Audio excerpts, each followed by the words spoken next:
آقا کریم نے جب ان کے چہرے پر یہ پھیلا ہوا استجاب دیکھا تو خود ہی ارشاد فرمایا، صحابہ یہ ابھی میں تم سے جو حلف لیا ہے، جو قسم اٹھوائی ہے تم سے، یہ کسی تہمت کی بنیاد پر نہیں تھا۔ تمہارے قول کی صداقت پہ کوئی شک نہیں گزرا تھا کہ قسم سے تصدیق چاہیے ہو، بلکہ ماجرا کچھ اور تھا، اور وہ یہ کہ تم یہاں بیٹھے تھے، میں حجرے میں تھا۔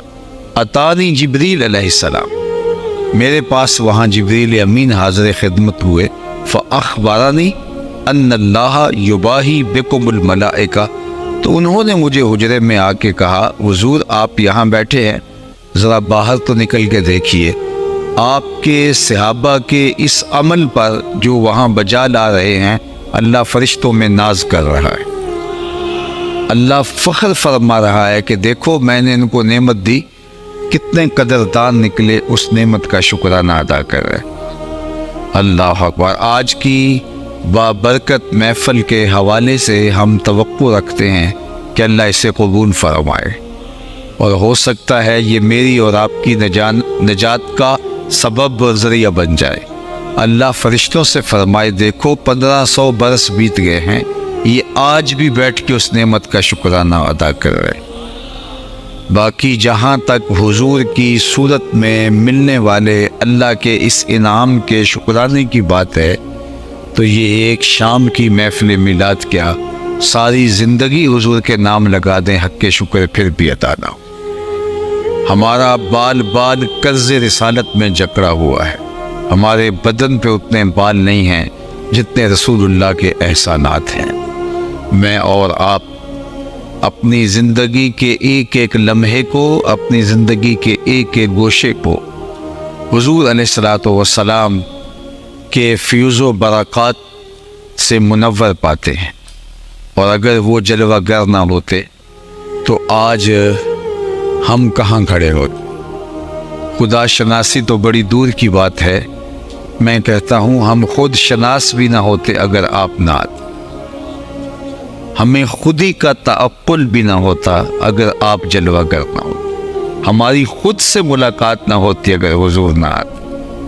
مجھے بتائیے، انسان اشرف المخلوقات ہے نا، وَلَقَدْ كَرَّمْنَا بَنِي آدَمَ کا تاج اس کے سر پہ رکھا گیا، یہ خلیفۃ اللہ فی الارض ہے، یہ نائب الہی ہے، کتنا بڑا منصب ہے، لیکن یہ درختوں، اجرام فلکیہ، مظاہر فطرت، چوپایوں، بہائم، وحوش و طیور، بہتے پانیوں، جلتی آگ اور چلتی ہواؤں کو اپنا خدا مانتا رہا۔ انسان کی تاریخ تو اتنی شرمناک ہے کہ یہ جو مچھلی پکڑنے کے لیے کانٹے کے ساتھ یہ جو کیچوا لگایا جاتا ہے، کسی زمانے میں یہ بھی انسان کا معبود رہا ہے۔ اس نے بچھوؤں کو، سانپوں کو، حشرات الارض کو اور مینڈکوں کو اپنا خدا جانا۔ اس نے پیپل کا مانا، اس نے پانیوں کو اپنا معبود سمجھا، اس نے گائے اور ہاتھی کے آگے سجدہ ریزیاں کی، اس نے اپنی پیشانی کا تقدس کہاں کہاں پامال نہیں کیا۔ یہ تو حضور تشریف لائے اور انہوں نے آگے بتایا کہ یہ تیرے معبود نہیں ہو سکتے، تیری دہلیز کے نوکر ہیں۔ یہ درخت، یہ تیرے معبود نہیں ہیں، تیری خدمت کے لیے پیدا کیے گئے ہیں، تجھے چھاؤں فراہم کرنے کے لیے، تجھے آکسیجن دینے کے لیے، تجھے پھل فراہم کرنے کے لیے، اور تیرے ایندھن کی ضرورتوں کی تکمیل کے لیے پیدا کی گئے۔ تو اس کو خدا مان رہا ہے، تو ان کو پوج رہا ہے۔ یہ جانور تیری سواری کے لیے، بار برداری کے لیے، دودھ اور گوشت کی ضروریات کی تکمیل کے لیے پیدا کیے گئے ہیں، تو ان کو خدا مان رہا ہے۔ یہ سورج، چاند، ستارے تیری راہوں میں روشنی اجالنے کے لیے، تیرے ذوق نظارہ کی تسکین کے لیے پیدا کیے گئے ہیں، تو ان کو خدا مان رہا ہے۔ نہیں تو دیکھ، چاند کو پوچھتا ہے، یہ دیکھ انگلی اٹھتی ہے اور ٹکڑے ہو کے قدموں میں آتا ہے۔ سورج کو پوچھتا ہے، یہ دیکھ اشارہ ہوتا ہے اور بھاگتا ہوا عصر کے وقت پہ آتا ہے۔ درختوں کو پوچھتا ہے، جا میں نہیں تو ان کو کہہ دے تمہیں اللہ کا رسول بلا رہا ہے۔ پتھروں کو پوچھ رہا ہے، دیکھ بٹھی ابو جہل کی میں پتھر ہے لیکن کلمے محمد عربی کے پڑھ رہے ہیں۔ اب انسان کا دماغ کھلنے لگا، اب اس کی سوچ بدلنے لگی۔ جن کو معبود سمجھتا تھا وہ تو میری دہلیز کے نوکر نکلے، جن کو خدا مان رہا تھا وہ تو انگلی کے اشاروں پہ بھاگتے ہوئے دکھائی دیتے ہیں، جن کو اپنا معبود مانتا تھا وہ تو ان کے کہنے پہ بھاگتے ہوئے قدموں میں سلامیاں آ کے دیتے ہیں۔ اب یہ سوچنے پہ مجبور ہو گیا، اب اس کی ٹون تبدیل ہو گئی، اس کا لہجہ بدل گیا۔ اب بدلے ہوئے انسان کا لہجہ دیکھیے، یہ وہی انسان ہے جو درختوں کو پوجتا تھا، یہ وہی انسان ہے جو اجرام فلکیہ کے آگے سجدہ ریز تھا، یہ وہی انسان تھا جو پیپل اور برگد کے درختوں کے آگے اپنی پیشانی کے تقدس کو پامال کرتا تھا، یہ وہی انسان ہے جو حشرات الارض کو، چوپایوں کو، جڑی بوٹیوں کو خدا مانتا تھا۔ اب اس کی ذرا بدلی ہوئی ٹون دیکھیے، لہجہ ہو جو تبدیل ہوا وہ دیکھیے۔ اب وہی انسان بولتا ہے، فرشتہ کہنے سے میری توقیر گھٹتی ہے، میں مسجود ملائک ہوں، مجھے انسان رہنے دو۔ کہتا مجھے فرشتہ بھی نہ کہنا، اس سے بھی میری عزت میں فرق آتا ہے، فرشتوں کی پیشانیاں تو میرے لیے جھکتی رہی۔ اب اسے سمجھ آئی ستاروں سے آگے جہاں اور بھی، اسے اب پتہ چلا پرے ہے چرخ نیلی فام سے منزل مسلماں کی، ستارے جس کی گرد راہوں وہ کارواں تو ہے، کانپتا ہے دل تیرا اندیشہ طوفان سے کیا، ناخدا تو، بحر تو، کشتی بھی تو، ساحل بھی تو، دیکھ آ کر کوچائے چاٹے گریباں میں کبھی، کیس تو، لیلا بھی تو، صحرا بھی تو، محمل بھی تو، وائے ناکامی کہ تو محتاج ساکی ہو گیا، میں بھی تو، مینا بھی تو، بستی بھی تو، حاصل بھی تو، آہ کس کی جستجو آوارہ رکھتی ہے تجھے، راہ تو، رہرو بھی تو، رہبر بھی تو، منزل بھی تو، بے خبر تو جوہر آئینہ ایام ہے، تو زمانے میں خدا کا آخری پیغام ہے۔ اب اسے سمجھ آئی کہ میں کون ہوں، اب اسے اپنی ذات سے، اپنے آپ سے شناسائی ہوتی ہے، اپنے آپ سے ملاقات ہوتی ہے۔ اور میں کہتا ہوں اگر حضور کا در نصیب نہ ہوتا تو یہ آج بھی اندھیروں میں پٹک رہا ہوتا، یہ آج بھی ظلمتوں میں ٹھوکریں کھا رہا ہوتا۔ سید سلیم گیلانی مرحوم کا ایک شعر ہے، شعر کا جمال دیکھیے، خوبصورتی دیکھیے، بلکہ میری کہی ہوئی ساری گفتگو کا اس کو آپ خلاصہ کہہ سکیں تو کہہ سکتے ہیں، نہ خرد کی روشنی تھی نہ جنوں کی آگہی تھی، نہ خرد کی روشنی تھی نہ جنوں کی آگہی تھی، تیری رہبری سے پہلے یہ جہاں جہاں نہیں تھا، تیرے آستان سے پہلے کوئی آستان نہیں تھا، میں وہ زمین تھی جس کا کوئی آسمان نہیں تھا۔ تو حضرت انسان کو خیر ملی، حضرت انسان کو خود شناسی کا نور ملا، اپنے آپ سے ملاقات ہوئی، خود آگہی کا جمال نصیب ہوا، تو وہ میلاد والے رسول کی چوکھٹ سے نصیب۔ اور اگر یہ دہلیز نہ ہوتی تو انسان آج بھی اندھیرے میں ٹھوکریں کھاتا پھرتا، اور ظلمتوں کا مارا ہوا یہ انسان کس کس کے قدموں میں، کس کس کے چرنوں میں اپنی پیشانی کا تقدس پامال کر رہا ہوتا۔ نہیں تو دیکھ لو آج کی تاریخ میں یہ دنیا جو ہے وہ کہاں سے کہاں تک پہنچ گئی، چاند پر لوگوں نے کمندیں ڈال لی، مریخ پہ سفر کی تیاریاں ہیں، لیکن آج بھی آپ اپنے ہمسائے ملک میں جا کے دیکھیے کہ PhD ڈاکٹر ہے اور بت کے آگے ہاتھ جوڑے کھڑا ہے۔ جو اپنے بدن پہ بیٹھی مکھی اڑا نہ سکے وہ اس کی ضرورتوں کا کفیل ہو سکتا ہے، لیکن یہ ہاتھ جوڑے کھڑا ہے۔ MBBS ڈاکٹر ہے اور گائے کے پیشاب کو تبرک سمجھ کے چسکیاں لے کے پی رہا ہے۔ اس کی طب نے، اس کے علم نے اس کی اتنی بھاری اور بھرکم ڈگری نے نہیں بتایا، اس کی طبیعت میں کوئی نفاست نہیں ہے کہ وہ اس بہتے ہوئے پیشاب کی بدبو اور اس کے تعفن سے اس کی طبیعت میں کوئی تقدر پیدا ہو۔ دوسری جانب میں ایک گاؤں کا رہنے والا ہوں، میں نے اپنے گاؤں میں ایک 7-8 سال کے بچے کو دیکھا کہ وہ اپنے پائچے کو مل مل کے دھو رہا ہے، تو جھڑکنے کے لہجے میں اسے بولتا ہوں کہ تم نے اتنا زیادہ پانی کھول دیا ہے، تو وہ آگے لجاجت بھرے لہجے میں مجھے جواب دیتا، جناب میں گلی سے گزر رہا تھا، کسی جانور کے پیشاب کا چھینٹا میرے پائچے پہ گر گیا ہے اور میں سکول جا رہا ہوں۔ میں حیرت میں ڈوب جاتا ہوں کہ یہ 7-8 سال کا بچہ اور پائنچے پہ گرے ہوئے پیشاب کے غیر مری چھینٹوں کو بھی گوارا نہیں کر رہا، اور وہ ڈاکٹر ہے، MBBS ڈاکٹر ہے، اور گائے کے پیشاب کو تبرک سمجھ کے چسکیاں لے لے کے پی رہا ہے۔ تو اندر سے جواب آیا کہ وہ ہے تو ڈاکٹر، لیکن اس کے ہاتھ میں دامن میرے حضور کا نہیں ہے، اور یہ ہے بچہ لیکن ماں نے گٹی میں پیار حضور کا دیا تھا، لہٰذا تقدس اس کی روح میں اتر گیا ہے، اور اس کو وہ پاؤں پر پڑے ہوئے چھینٹے بھی گوارا نہیں ہے۔ تو زندگی ملے گی تو آمنہ کے لال کی دہلیز سے ملے گی، نہیں تو آج بھی گندگی اور غلاظت کے اندر ہم ٹھوکریں کھا رہے ہوتے اگر ان کا در نصیب نہ ہوا ہوتا، ان کی چوکھٹ نہ ملی ہوتی۔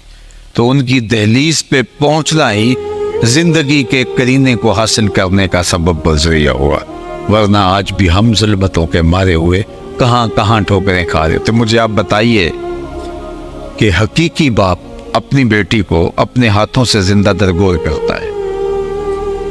قرآن نے اس کہانی کو بیان کیا ہے، اذا بشر احدهم بالانثى، جب کسی کو یہ خبر دے دی جاتی کہ تیرے ہاں بیٹی پیدا ہوئی ہے تو اس کا چہرہ اتر جاتا، بے آبرو سمجھنے لگتا اپنے آپ کو، عزت بچانے کا اس کے پاس ایک ہی اس معاشرت میں رستہ تھا کہ وہ اپنی بیٹی کو اپنے ہاتھوں سے زندہ درگور کر دیتا، اور پھر وہ فخر سے کندھے اچکا کے چلتا کہ میں نے اپنی آبرو بچا لی ہے، کہ میں نے اپنی بیٹی کو اپنے ہاتھوں سے زندہ درگور کر دیا، اور اس معاشرے میں یہ مروج تھا۔ قرآن نے اس منظر کو بیان کیا۔ بعض قبائل میں تو 100% رواج تھا، بعض میں جزوی طور پر رواج تھا۔ داہیہ قلبی جب حضور کی خدمت میں آیا اور آقا کریم نے اس کو دعوت ایمان دی، یہ جملے کہہ کے کہ یہ شکل لے کے جہنم میں چلے جاؤ گے، تو جب اس کے دل میں ایمان کے لیے نرمی پیدا ہوئی تو وہ حضور کی خدمت میں آ کے عرض گزار ہوتا ہے، میں اپنے قبیلے کی 70 بچیوں کو اپنے ہاتھوں سے زندہ درگور کر چکا۔ ایک ایک سردار نے 70 بچیوں کو اپنے ہاتھوں سے زندہ درگور کیا تھا۔ اللہ اکبر! یہ لمحے اور یہ بیٹیوں کے ساتھ سلوک اور کس طرح سے انسانیت کی تذلیل، اور یہ معاشرے میں رواج پذیر تھا۔ نہ اس بچی کی FIR کٹتی، نہ اس کے لیے کوئی سوپ کی چادر بچھاتا، نہ کوئی ٹسوے بہاتا، اور نہ اس کے لیے کوئی موم بتی مافیا تھا جو اس کے لیے جو ہے وہ اظہار ہمدردی کرتا۔ ریت میں دب گئی، اس کے آنسو بھی دب گئے، اور اس کی یادیں بھی اس ریت کی نظر ہو گئیں، اور کوئی اس کو یاد کرنے والا بھی نہیں تھا۔ کتنی بچیاں عرب کے ریگزاروں میں یوں دفن ہو گئیں۔ جب بیٹیوں کو زندہ درگور کر کے باپ فخر کر رہا تھا کہ میں نے اپنی آبرو بچا لی، ایک آواز بلند ہوتی ہے جو شرق سے غرب تک سنی جاتی ہے، شمال سے جنوب تک سنی جاتی ہے۔ وہ ایک کائنات کے سب سے بہترین باپ کی آواز تھی۔ جب بیٹیاں زندہ درگور کر کے باپ فخر کر رہے تھے تو آواز آتی ہے، لوگوں سن لو، میری فاطمہ میرے جگر کا ٹکڑا ہے۔ مجھے بتائیے، یہ صرف کلمہ محبت ہی نہیں تھا بلکہ ظالمانہ سماج کے خلاف کلمہ جہاد تھا۔ جب بیٹیاں زندہ درگور کی جاتی اور باپ اس پہ فخر کر رہا ہوتا تو حضور نے کلمہ جہاد بلند کیا کہ میری بیٹی تو میرے جگر کا ٹکڑا۔ اور سیدہ زہرا پاک سلام اللہ علیہا جب حضور سے ملنے آتی تو حضور ان کے لیے مسند چھوڑتے، کھڑے ہوتے، استقبال کرتے، فاجلسا فی مجلسہ، اور اپنی جگہ پہ بٹھاتے، دنیا کو بتایا کہ تم بیٹیوں کو زندہ درگور کرتے ہو، میں بیٹیوں کو عزت دینے آیا ہوں۔ آج بیٹیوں کے لیے جو عزت ہے یہ حضور کی دی ہوئی ہے، ورنہ مجھے بتائیے اگر حضور روک نہ لگاتے تو یہ بھٹکتا ہوا بہکتا ہوا قافلہ، لڑکتا ہوا قافلہ آج کس گڑھے میں ہوتا۔ آج بیٹیوں کے لیے میرے اور آپ کے دل میں جذبات ہیں۔ آج پردیس میں پتھر کوٹتے لوگ دیکھے ہیں کہ ہم بیٹیوں کے ہاتھ پیلے کر دیں، فیکٹری میں اوور ٹائم لگاتے باپ کہ ہم نے بیٹیوں کے ہاتھ پیلے کر دیں، مزدوریاں کرتے ہوئے باپ کہ ہم نے بیٹیوں کے ہاتھ پیلے کر دیں۔ یہ باپ تو زندہ درگور کر کے جان چھڑا لیتا تھا، یہ آج جھکی ہوئی کمر کے اوپر بوریاں لاد کے مزدوری کرتا ہے، یہ آج پتھر کوٹتا ہے، پردیس کی خاک جانتا ہے کہ میں نے بیٹیوں کے ہاتھ پیلے کرنے ہیں۔ اس کے دل میں بیٹیوں کا پیار کس نے ڈالا؟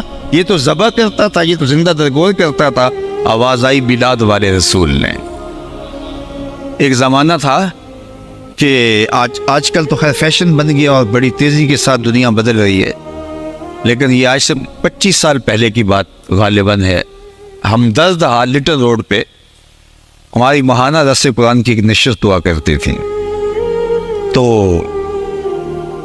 ہم نے دیکھا کہ مال روڈ کے اوپر کچھ خواتین نے جلوس نکالے اور کتبے اٹھائے ہوئے تھے، اور کتبوں کے اوپر جو کچھ لکھا تھا تو وہ اسلام کے شکوے تھے کہ جس طرح اسلام نے ان کی آزادی پر روک لگائی ہو اور قدغن لگائی ہو۔ خیر اس طرح جو آج کل عورت مارچ میں ہوتا ہے اس طرح تو نہیں تھا، لیکن بہرحال وہ دبے لفظوں میں اسلام پر ان کی شکایت تھی۔ تو اسی دن غالباً وہاں ہمدرد ہال میں اجتماع تھا درس قرآن کا، تو میں نے کہا کہ بیٹی تم بھول گئی ہو، میری بہنہ تم بھول گئی ہو کہ تمہارے تو وجود کو دنیا گوارا نہیں کرتی تھی، تمہیں تو چادر بچھا کے درود کیا اپنی اولاد کو، اپنے بہن بھائیوں کو حضور پہ درود پڑھنا سکھانا چاہیے، اور تم سڑکوں پہ آ کے مال روڈ پہ حق مانگ رہی ہو۔ تمہیں تو جینے کا حق نہیں تھا، یہ میلاد والے رسول نے دیا ہے، یہ تو حضور نے تمہیں حق دیا ہے۔ عورت زندہ درگور ہوتی تھی تو آپ اپنے ہاتھوں زندہ درگور کر، باقی بچا کیا؟ بھائی کاٹ دیتا تھا، کل میرا کوئی بہنوئی نہ کہلائے، باقی کیا بچا؟ دنیا کے بڑے بڑے مذہبی جغاتری عورت کو از قبیلے جن سے انسان ماننے کے لیے تیار نہیں تھے، وہ کہتے تھے ہم شکل ضرور ہے انسان کی لیکن انسان نہیں ہے۔ اللہ اکبر۔ بدھ نے کہا تھا کہ عورت بدی کا سرچشمہ ہے، اگر خدا کی قربت چاہتے ہو تو پھر عورت سے خلاصی پانا ہوگی، عورت سے جان چھڑانا ہوگی، عورت کے ہوتے ہوئے خدا کی قربت نہیں مل سکتی۔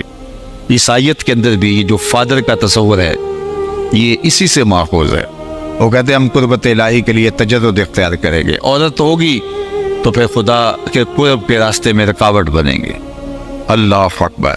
جب عورت کو خدا کے قرب کے راستے کے اندر رکاوٹ مانا جا رہا تھا، میرے حضور کے حرم میں 9 ازواج تھے۔ اللہ اکبر۔ جب عورت کو خدا کے قرب کے راستے میں رکاوٹ مانا جا رہا تھا، میرے حضور فرما رہے تھے مجھے عائشہ کے بستر میں وحی اترتی ہے۔ دنیا کو بتایا کہ عورت عزت کبھی ماں کے روپ میں آئی تو جنت کھینچ کے قدموں میں ڈال دی، بیٹی کے روپ میں آئی تو رحمت قرار دیا گیا، بہن کے روپ کے اندر آئی تو اللہ کی نعمت قرار دی گئی۔ تو یہ ساری عزتیں عورت کو جینے کا حق ہی اسلام نے دیا ہے۔ آج ہم دیکھا دیکھی مغرب کی نقالی میں آگے نکلتے جا رہے ہیں۔ مغرب نے عورت کو تقدس نہیں دیا، جن سے بازار بنایا ہے، اسے نگاہوں کے تلذذ کا سامان بنایا ہے، اپنی خواہشات کی تکمیل کا ذریعہ بنایا ہے۔ عزت دی ہے عورت کو تو میلاد والے رسول نے دی ہے۔ آج میری بہن میری بیٹی اس پردے کو بوجھ سمجھنے لگی۔ میں نے کہا یہ پردہ تیرے لیے بوجھ نہیں، یہ تیرے حیا کا پہرا ہے، یہ تیری چادر، تیری پاکیزگی، عفت اور پاک دامنی کی علامت ہے۔ میری بہن تو سمٹ جائے گی تو معاشرہ پھیل جائے گا۔ بطول باش و پنہا شو ازیں اثر کہ در آغوش شبیر بگیری۔ اقبال نے ایک نصیحت کی، اگر پندے ز درویش پذیری، ہزار امت بمیرت تو نہ میری، بطول باش و پنہا شو ازیں اثر کہ در آغوش شبیر بگیری۔ اقبال کہتے ہیں کہ اے امت مسلمہ، فقیر کی ایک نصیحت تسلیم کر لے، تمام امتیں مر جائیں گی لیکن امت مسلمہ تمہیں موت نہیں آ سکے گی، اور وہ کیا؟ بطول باش، بطول بن جا اور زمانے کی نظروں سے پوشیدہ ہو جا، پھر تیری گود میں بھی حسین کے جانشین جنم لیا کریں گے۔ اگر تو عفت محاب ہو گئی، اگر تو پاک دامن ہو گئی، اگر تو حیا کے پردے میں سمٹ گئی، تو پھر تیری آغوش میں پاکیزہ بچے جنم لیں گے جو صالح معاشرت کی تشکیل کا سبب اور ذریعہ ہوں گے۔ اللہ اکبر۔ اسلام کے پرچم کی سربلندی کی ضمانت بنیں گے اور اسلام کے پرچم کو اونچا کرنے کا سبب اور ذریعہ ہوں گے۔ تو یہ انسانیت کو توقیر نصیب ہوئی ہے تو حضور کی چوکھٹ سے نصیب ہوئی ہے، ورنہ یہ بھٹکی ہوئی انسانیت آج لڑک کے کہاں جا چکی ہوتی اور آج اس کار مذلت میں گری ہوتی۔ غلام آقا کا جوتا دھوپ سے اٹھا کے چھاؤں میں رکھ دے